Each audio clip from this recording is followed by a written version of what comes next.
इसकी एक और मिसाल आखिरी देखें। हम एक ही मोहल्ले में रहते हैं, ठीक है ना। आपको मेरे वालिद अच्छे नहीं लगते, मैं चाहता हूँ यार हमारे दरमियान प्यार मोहब्बत पैदा हो जाए। अब इसको मज़हबी बैकग्राउंड में, मज़हब को ज़हन में रखे ही मिसाल सुनिएगा।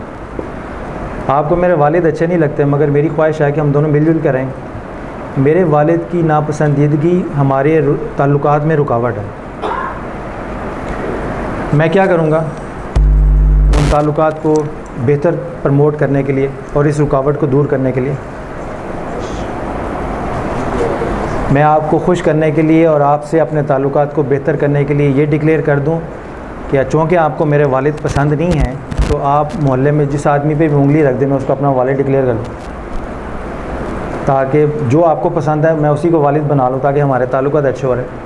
मुकालमा बैनुल मज़ाहिब में आजकल यही कुछ हो रहा है कि एक दूसरे को खुश करने के लिए अपनी अकीदा, अपनी निस्बत, अपनी पहचान तब्दील करने का अमल जारी है, तहरीफ हो रही है दीन में।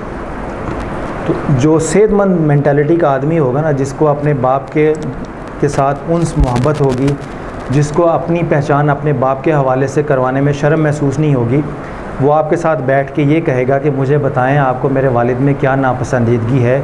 हो सकता है किसी दूसरे आदमी की गलत फ़हमी की वजह से आपके जहन में ये जो ख़्याल आते हैं, तो मैं आपके साथ बैठ के उन वजूहात को जानने की कोशिश करूँगा, उन गलत फ़हमियों को दूर करने की कोशिश करूँगा, ताकि मेरे आपके ताल्लुकात में हमारे वालिदैन के ताल्लुकात भी जब शामिल होंगे तो हमारे ताल्लुकात निचली सतह पर, औलाद की सतह पर मज़ीद पुख्ता हो जाएंगे। तो सेहतमंद आदमी तो यही करेगा। मगर मुकालमा बैनुल मज़ाहिब में क्या हो रहा है कि आपने किसी क्रिश्चियन के साथ कोई मीटिंग करनी है मुकालमा बैनुल मज़ाहिब की, तो आप ये देखना चाह रहे हैं वो खुश किस तरह होता है, और जिस तरह वो खुश होगा वैसे अपने दीन में चेंज कर दिया। तो ये मुकालमा बैनुल मज़ाहिब नहीं है। इसलिए मैंने कहा था कि मुकालमा बैनुल मज़ाहिब अपनी अपनी दीनी और मज़हबी शनाख्त को बरकरार रखते हुए मुआशरती सतह पर, अखलाक़ी सतह पर एक दूसरे के दुख दर्द में काम आने का नाम है। और जब आप एक दूसरे के दुख दर्द में काम आएंगे तो अपने ही मज़हब की तालीमात पर अमल पैरा होंगे। काम आप उसके आ रहे हैं, मगर उसके काम आने से आपके अपने मज़हब में निस्बत और ज़्यादा पुख्ता हो जाएगी। तो मुकालमा बैनुल मज़ाहिब अपने मज़हब में मज़ीद पुख्ता से पुख्ता तर होते चले जाने का नाम है खिदमत खल्क़ के हवाले से। ये वो खिदमत खल्क़ है जिसमें हुकूकुल्लाह की डेफिनेशन चेंज करने की ज़रूरत नहीं है। इसी तरह बड़ी मशहूर हदीस है कि हज़रत सल्लल्लाहु अलैहि वसल्लम अपने सहाबा किराम के साथ बैठे हुए थे और एक जनाज़ा गुज़रा, तो आप खड़े हो गए। तो सहाबा ने फरमाया या रसूल अल्लाह ये यहूदी का जनाज़ा है। तो आपने फरमाया कि वो इंसान नहीं था। तो बेशुमार ऐसा लिटरेचर है जिसमें आप ये चीज़ें देखेंगे कि एहतराम इंसानियत सिखाया गया। तो इंसान को इंसान समझकर उसके साथ मामला करना, ये मुकालमा बैनुल मज़ाहिब है। हमने पहली गड़बड़ ये की कि हमने मुनाजरे को ही मुकालमा समझ लिया कि एक दूसरे के अकीदे पे हमले करने शुरू कर दिए, एक दूसरे के अकीदे को ये साबित करना शुरू कर दिया कि मैं पैदाइशी जन्नती हूँ और तुम पैदाइशी जन्मी हो। हमने अकीदे पर हमले करने का नाम यानी मुनाजरे को मुकालमे का नाम दे दिया, पीछे काम मुनाजरे का ही हो रहा है। और दूसरा गलत काम ये किया कि अगर हम ज़रा सुलह पसंद हैं तो कुछ तुम छोड़ दो कुछ हम छोड़ दें की पॉलिसी पे अमल पैरा होते हुए कि चलो तुम्हें खुश करने के लिए मैं हज़रत सल्लल्लाहु अलैहि वसल्लम की रिसालत को बाहर निकाल देता हूँ, कुछ तुम अपने अकीदे छोड़ दो। अगर वो पागल आदमी हमारी तरह कुछ वो छोड़ देगा तो हम मिलजुल के मुकालमा बैनुल मज़ाहिब के नाम पर एक तीसरा मज़हब वजूद में लाएंगे, जिसको ना कुरान और सुन्नत सपोर्ट कर रहे होंगे ना बाइबल मुक़द्दस। बिल्कुल, अब ये क्लियर है। ये छोटी सी डेफिनेशन थी।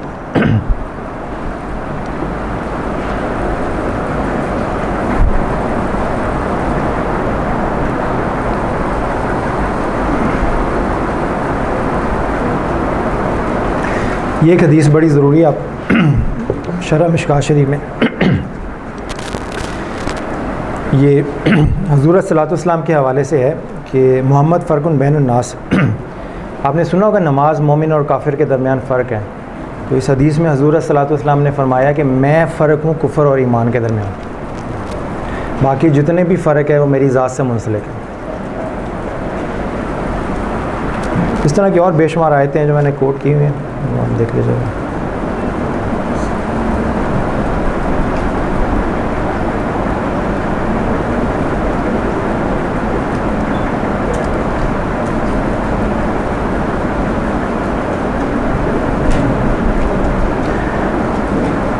और यही वो डेफिनेशन की एक और हदीस भी है कि हज़रत सल्लल्लाहु अलैहि वसल्लम के इरशाद है, सारी मखलूक अल्लाह का कुंबा है, तुम में बेहतर वो है जो अल्लाह के कुंबे के साथ बेहतर सलूक करे।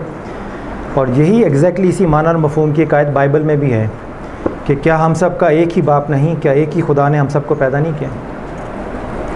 तो जब आप मेरी इस डेफिनेशन को जहन में रख कर कुरान और सुन्नत का मुताला करेंगे तो आपको हज़ार ऐसी चीज़ें मिल जाएंगी जो इस डेफिनेशन को सपोर्ट करती हैं।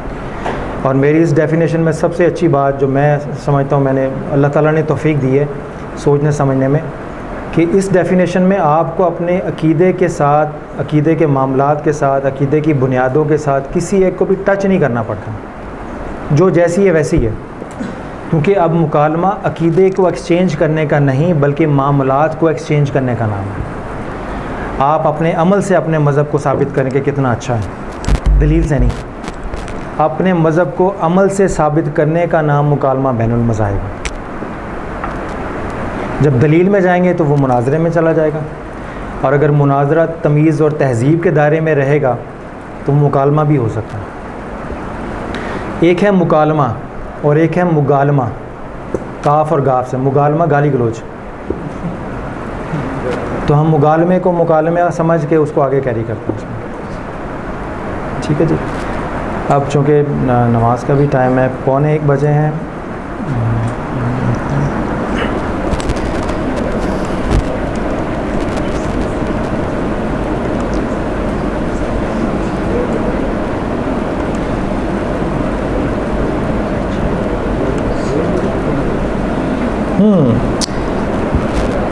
एक वीडियो आपको दिखा के फिर उस पर बस करेंगे। फिर उसके बाद तीसरा सबसे बड़ा मुगालता जो मुकालमा बैनुल मज़ाहिब के नाम पे ये देते हैं कि मुकालमा इसलिए स्टार्ट किया है कि मुसलमान मुआशरों में से दहशतगर्दी ने वजूद लिया, और इस मुसलमानों की पैदा की हुई बीमारी को जड़ से उखाड़ने के लिए मुकालमा बहुत ज़रूरी है। यानी मुकालमे की ज़रूरत भी इसलिए पड़ी है कि वो ख़राबी भी मुसलमानों में पैदा हुई। अक्सर लोग मुकालमे के प्रोसेस में इस बात का इनकार करते हैं कि मौजूदा दहशतगर्दी और इंतहा पसंदी के पीछे बुश के 8 साला दौरे हुकूमत भी शामिल है। उसने अपने मज़हब की दहशतगर्दी स्टार्ट की, यानी वो ऐसा मसीही था जिसने अपने मज़हब की बुनियादों के ऊपर दहशतगर्दी इस्लामी ममालिक में स्टार्ट की, जिसके जवाब में बाज़ मुसलमानों ने इस अमल को अडॉप्ट किया। तो जिसको हम आज इंतहा पसंदी कहते हैं वो बाज़ औक़ात अमरीकी ख़ारजा पॉलिसियों की या बुश की जो पॉलिसीज़ है उसका रद्द-ए-अमल भी है। हमें रद्द-ए-अमल सिर्फ ये नहीं कहना, देखें ना, ख़वारिजी भी हैं अगर आज के दौर में, जैसे हमारे फतवे में है, तो अभी एकदम से क्यों पैदा हो गए? उनके पैदा करने में भी बाज़ अमरीकी ख़ारजा पॉलिसी के बाज़ अवामिल शामिल हैं। उसकी वाहिद मिसाल ये है कि आज के दिन तक इराक़ समेत और अफ़गानिस्तान में जो अमेरिकन को वेपन्स सप्लाई होते हैं उसके ऊपर बाइबल मुक़द्दस की आयात दर्ज है। वो इसको मजहबी फरीज़ा समझ के जंग लड़ रहे हैं, सियासी फरीज़ा नहीं। फ़र्क सिर्फ इतना है कि उनकी, ये जुमला लिख लीजिएगा, उनकी नीयतें मजहबी हैं, उनकी ज़ुबान सियासी। वो बयान सियासी टर्मिनोलॉजी में कहते हैं जैसे सियासी इशू हैं, मगर जब आप उनके सियासी इश्यूज़ को एनालाइज़ करेंगे तो पहुँचते पहुँचते उनकी मजहबी इंटेंशंस पे पहुँचेंगे जहाँ। तो इस पर अमेरिका में भी एहतजाज हुआ है। तो ये वीडियो मैं आपको दिखाऊंगा, इसमें आपको थोड़ी डिटेल हो जाएगी पता कि जो बाइबल मुक़द्दस के ऊपर बाइबल की आयतें, कुरान, देखें ना, अगर कोई मुसलमान बंदूक के ऊपर कुरान पाक की कोई आयत लिख दे और वो वहाँ पे ऑपरेशन और पकड़ी जाए, तो पूरे मगरिब में हाईलाइट करेंगे, देखिए इस्लामिक टेररिज्म, ये जिहाद है, कुरान पाक की आयत, इस आयत में नुक्सा, इसी वजह से ये काम कर रहे हैं। तो यही काम तो वो भी कर रहे हैं।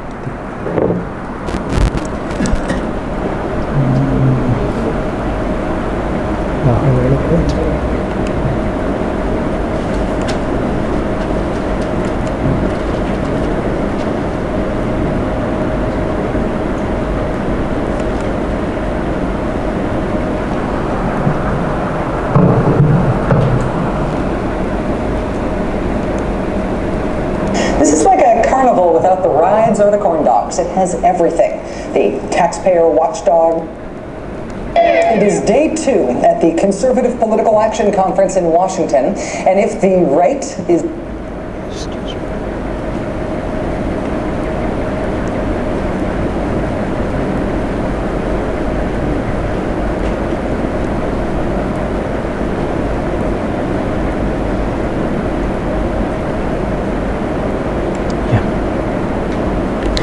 मैंने बेशुमार ऐसे हमारे जो टीवी के बहुत सारे उलमाए कराम हैं, उनकी वीडियोस भी कलेक्ट की हुई हैं जो आम तौर पे मिलती नहीं हैं। वो फिर किसी और वक्त अल्लाह ने चाहा तो मैं दिखाऊंगा। Good morning, landlocked Central Asia. Landlocked, a country that just has other countries on all of its borders, no coastline.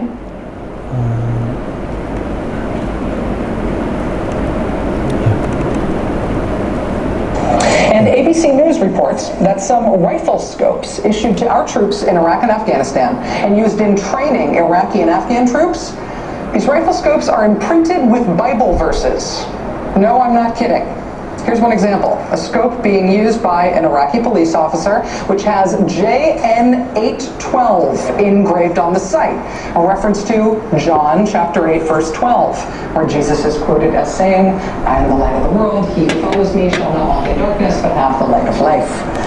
The same company also makes rifle scopes that have 2COR4:6 printed on them, which references 2 Corinthians chapter 4 verse 6. For it is the God who commanded light to shine out of darkness, who has shone in our hearts to give the light of the knowledge of the glory of God in the face of Jesus Christ. You see how both verses are about light? And the rifle sights, light. Very clever, right? And fantastically dangerous to the safety of Americans, and specifically American troops all over the world. Not to mention pretty spectacularly unconstitutional and a real thumb in the eye to U.S. military rules that prohibit the military proselytizing at all, particularly in Muslim countries we are fighting in.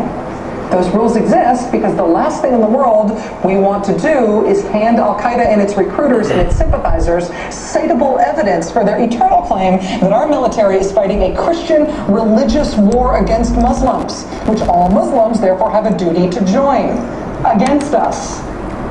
The company who makes these scopes is called Trijicon. It's based in Michigan. They have a $660 million contract to make gun sights for the military, and they apparently plan to keep on keeping on with printing Bible verses on these scopes right next to the model number.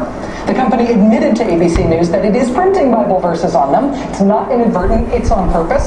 They then said that any complaints raised about this were obviously from those who were, and I quote, "not Christian," or not interested in recruiting for Al-Qaeda. You self-centered, self-righteous, endangering the troops idiots. Congratulations, you've just spawned 1,000 anti-American propaganda videos.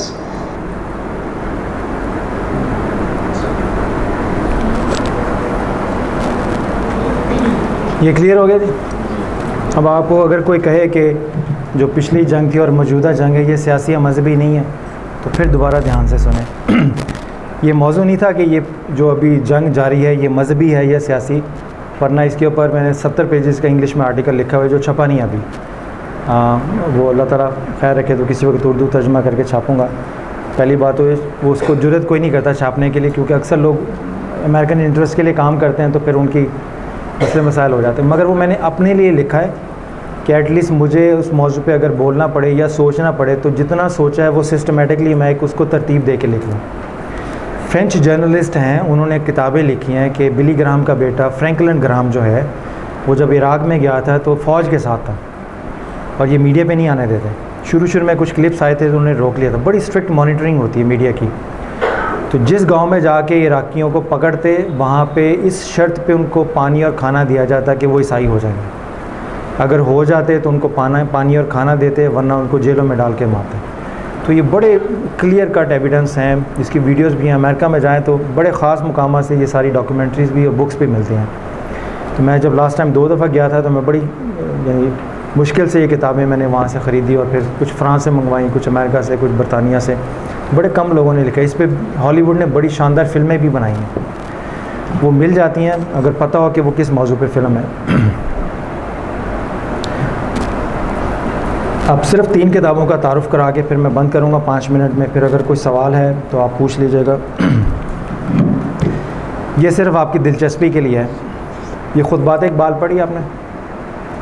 ये doctor Javed Iqbal की किताब है और ये संगी मील वालों ने छापी है और सुहेल उमर साहब हैं इकबाल एकेडमी के, जिन्होंने इसके हवाले से इनकी असिस्टेंस की है डॉक्टर जावेद इकबाल की, सिर्फ़ आपको ये बताने के लिए कि खुफिया जिस तरह बाज़ गैर मुस्लिम तंजीमात अपने असरात मुसलमानों में डाल रही हैं, इस तरह बाज़ मसाले के नुमाइंदे खुफिया हमारे बाज़ कौमी हीरों को अपने मसलक का नुमाइंदा बनाने के लिए कोशिशें कर रहे हैं। इस पूरी किताब में खुतबात इकबाल की तशरीह है, और चूँकि इसको डॉक्टर जावेद इकबाल को ये किताब लिखने में असिस्ट किया था सुहेल उमर ने, उनका अपना मसलक जमात इस्लामी देवबंद मसलक से है, तो पूरी किताब में जहाँ भी फ़िक्र इकबाल की तशरीह की ज़रूरत पड़ी है सिर्फ़ 2 किताबें यूज़ हुई हैं, तफ़हीमुल कुरान और तफसीर मारिफुल कुरान। दो चीज़ें साबित करने के लिए कि फ़िक्र इकबाल को समझने की सलाहियत सिर्फ मसलक देवबंद में या जमात इस्लामी के पास, बाकी किसी मुफस्सर के पास इतनी पहुँच नहीं है परवाज़ में कि उस पर बात कर सकें। ठीक है, मेरा पाकिस्तान इमरान ख़ान की किताब, ये सिर्फ़ आपको एक दिलचस्प चीज़ बताने के लिए, बाज़ का मेरा अपना ज़ाती नुक्ता नज़र ये है कि ये एजेंसियों की जमात है, मगर जब आपने अपनी जमात को कोशिश करना है कि ज़्यादा से ज़्यादा लोग इसके पैरोकार बने, ज़्यादा से ज़्यादा वोटिंग आपके पास आए, तो इसमें उन्होंने अपने रूहानी मुर्शद की भी बात की इमरान ख़ान ने। अब प्रॉब्लम ये है कि अपने रूहानी मुर्शद को किसी नामी पीर फ़कीर के नाम से बयान करते तो उनका कोई ना कोई मसलक को निस्बत होनी थी, तो उसके मुखालफिन के वोट से ये महरूम हो जाते। तो इन्होंने सिर्फ ये बयान किया कि इनकी वालिदा गांव में कोई मजज़ूब शख्सियत थे, उसके पास जाया करते थे। अब वो मजज़ूब का मसला क्या है, कौन नहीं है, कौन जानता भी कोई नहीं है, बस उसके इर्द गिर्द सारी अपनी रूहानियत डाल के उसी में अपने आप को उसका रूहानी मुर्शिद डिक्लेयर कर दिया, ताकि कोई मसलक वाला ये ना कह सके कि ये मेरे मुखालिफ मसलक का है। वो सारे मसाले के अंदर काबिल कबूल मतलब सबको खुश कर लें। इसलिए इस का रिकॉर्ड है कि ये प्रोफेसर अहमद रफ़ीक अख्तर जो हैं गोजर खान के, उनके अच्छे खासी ये फॉलोअर भी हैं, उनको वोट भी, वो ख़ुद भी एजेंसियों के हैं। हाँ, वो भी आर्मी और मिलिट्री एस्टैब्लिशमेंट। ठीक है जी, तो इसी तरह मेरा इरादा था आपको ये पाकिस्तान में तकाबुल अदयान किस तरह से पढ़ाते हैं, तो ये इन किताबों में क्या लिखा हुआ है, तो मुख्तसरन मैं आपको बता देता हूँ कि तकाबुल अदयान पे मार्केट में जितनी भी किताबें अवेलेबल हैं वो सारी की सारी मसलक देवबंद के लोगों की लिखी हुई हैं या जमात इस्लामी के लोगों की लिखी हुई हैं, और हमारे लोग समझ में। ठीक है, आपको कोई ऐसी किताब मिलेगी नहीं। फैसलाबाद यूनिवर्सिटी में जीसी यूनिवर्सिटी फैसलाबाद में मुझे स्टूडेंट्स ने बताया कि जब तक उनके थीसिस में तफ़हीमुल कुरान के हवाले ना हो वो थीसिस अप्रूव ही नहीं करते। तो कुछ मजबूरियाँ भी होती हैं स्टूडेंट्स की। बहरहाल तो सुबह आज हमने मौजू स्टार्ट किया था कि मुकालमा बैनुल मज़ाहिब है क्या। समझ आ गई? बिल्कुल कन्फ्यूजन तो कोई नहीं है। बैकग्राउंड मैंने आपको इसलिए सारी बता दी कि मुकालमे की डेफिनेशन की बैकग्राउंड से समझ जाएंगे आप, और दूसरा जो मुख्तलिफ़ हमले होते हैं मुकालमे के नाम पर आप उससे भी वाकिफ़ हो जाएँ। तो आज चूँकि टेक्निकल प्रॉब्लम भी थी तो मिली जुली चीज़ों में आपको मैंने चीज़ें सारी दे दी हैं। बातों का बाज़ का वो तरतीब नहीं रख सके जो मैंने सोचा था मल्टीमीडिया में आपको दिखाऊंगा।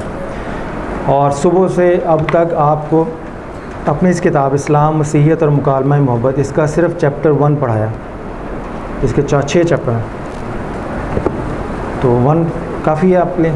ठीक है, बाकी अगर आपने देखनी हो तो राना फारूक साहब के पास इसकी कोई कॉपी होगी, शायद उससे फ़ोटो कॉपी करा लीजिएगा। ठीक है, तो यहाँ तक मेरा मौजू है जी। नहीं, ये नूरिया रिजिया वालों ने छापी थी और अब नहीं छापे।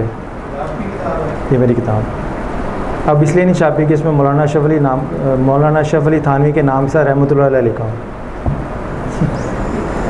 ठीक है, तो वो लिखने से मैं बरेलवी से बाहर हो गया। वो नहीं चाहते कि ऐसा पब्लिशर ही बाहर हो जाए। दुआ मांगी रहमतुल्लाह ने देनी है ना, अच्छे काम भी तो किया ना उन्होंने। तो किसी के अच्छे कामों को ज़हन में, ये भी मुकालमा है। मुकालमा सिर्फ नॉन मुस्लिम से नहीं होता, अपने दीगर मसाले के साथ भी होता है। जो जिसने बुरा काम किया है, बुरी बात की है, वो रिजेक्ट कर दें, मगर जो अच्छी बात की है उसकी तारीफ़ तो कर सकते ना। तो मैंने जो नकल किया है वो किया जो कुरान और सुन्नत की रोशनी में था। और मौलाना अशरफ अली थानवी का अगर मैंने कोई हवाला दिया है तो साथ ही पीर करम शाह साहब को भी दे दिया, फिर साथ ही नईमुद्दीन मुरादाबादी का भी दे दिया, ताकि ये पता लगे कि मैंने कोई ऐसी बात नहीं की या उन्होंने कोई ऐसी बात नहीं की जो हमारे मसलक के ख़िलाफ़ है। जब कोई आदमी सही बात करता है, ये भी बदनीयती होती है कि आप अपने मसलक की नुमाइंदगी करते हुए दूसरों की अच्छी बातों को भी कबूल ना करें। जब आपकी नज़र कुरान और सुन्नत पर होगी तो आपको ये एहसास होगा कि जो काम आपके करने वाले थे वो आपने नहीं किए, वो दूसरे मसलक के बुज़ुर्गों ने कर लिए। रद्द ईसाइयत पे सबसे ज़्यादा काम मसलक के देवबंद के उलमा कराम ने किया। मौलाना रहमतुल्लाह किरानवी की जो किताबें मौलाना रहमतुल्लाह किरानवी ख़ुद अहले सुन्नत वल जमात के हैं, मगर उनकी किताबें मसलक के देवबंद ने छापी हैं। तो जो आपने और मैंने काम करना थे, जो हम वो क्या कहते हैं अपनी मसरूफियात की वजह से नहीं कर सके, वो उन्होंने किए हैं। तो जो उन्होंने खिदमत इस्लाम की है उसका उनको क्रेडिट तो जाना चाहिए। मैं इस नुक्ता नज़र का हम जी। तो अब हम मेरा मौजू अब ख़त्म हो गया। अगर आपके ज़हन में कोई सवाल है तो देख लो जी।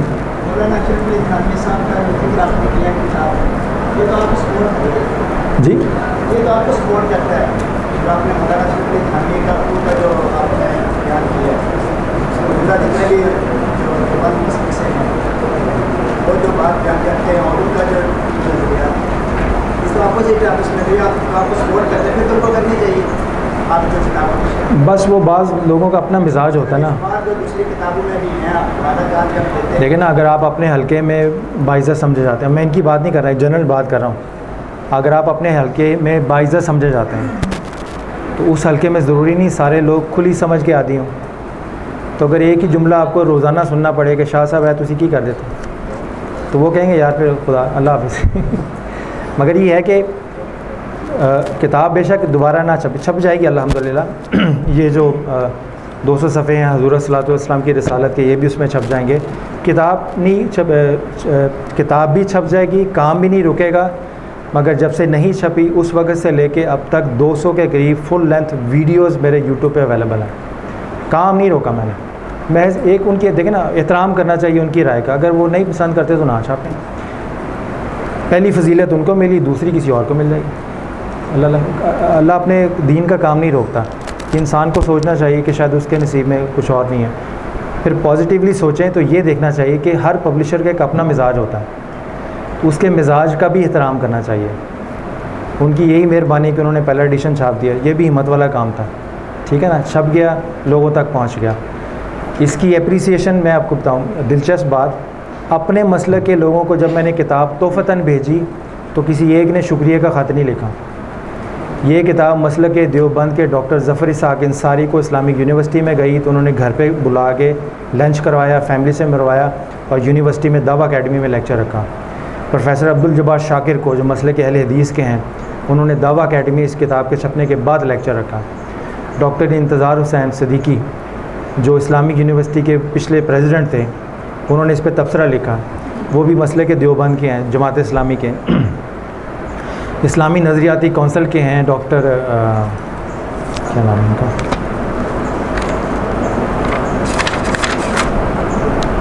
डॉक्टर मोहम्मद खालिद मसूद, मसलक के देवबंद के हैं कटर, उन्होंने इस पर तारीफ़ी कलिमात लिखे हैं। फिर हमारे अपने प्रोफेसर मोहम्मद इलियास आज़मी साहब ने इस पर लिखा है। खालिद रहमान जो प्रोफेसर खुर्शीद साहब हैं, ठीक है, इनसे तो मैंने ज़बरदस्ती लिखवा लिया ना, जो दोस्त हैं। मगर ये मैं कह रहा हूँ, ये इल्म दोस्ती होती है ना, ये इल्म से मोहब्बत होती है। मेरी दोस्ती तो कईयों से है यहाँ पे, मगर कईयों ने नहीं दिए, बट बता रहा हूँ ये इल्म दोस्ती होती है। फिर वो मेरे काम की नौयत से भी आगाह थे। तो दूसरे मसलक में एक ख़ास चीज़ है जो हमारे मसलक में नहीं है कि दूसरे मसलक का कोई उंगली भी हिलाता है तो ढोल बजाने शुरू होते हैं कि जनाब ये हो गया, ये हो गया, ये हो गया। मगर ये मेरी हिम्मत है कि मैं इस मसलक में रह के दूसरे मसलक के अकाबरीन से अपनी सलाहियतों का लोहा मनवाया है। और ये इसलिए मनवाया कि उन्होंने जब मेरी किताब पढ़ी तो ये समझा कि ये हमारे मसलक है।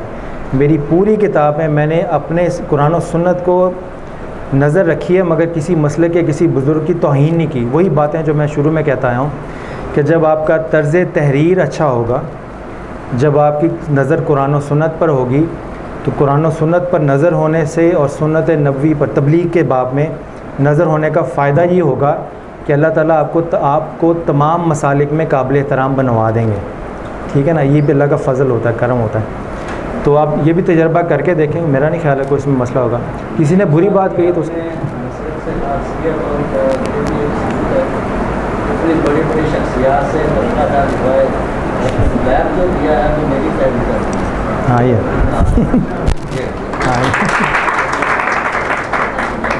इन्होंने तारीफ़ें ज़रा ज़्यादा कर दी तो मैंने कहा ये ठीक है। इसलिए मैं तारीफ करूँगा आपको। सवाल कोई है? जी सर मेरा जी सर, मैं जितना भी रिसीव किया काफ़ी अच्छा, काफ़ी मज़ा आया, लेकिन मुझे जो लगता है before we are going to start interfaith dialogue we need a hardly need और intersectarian dialogue here specially in Pakistan.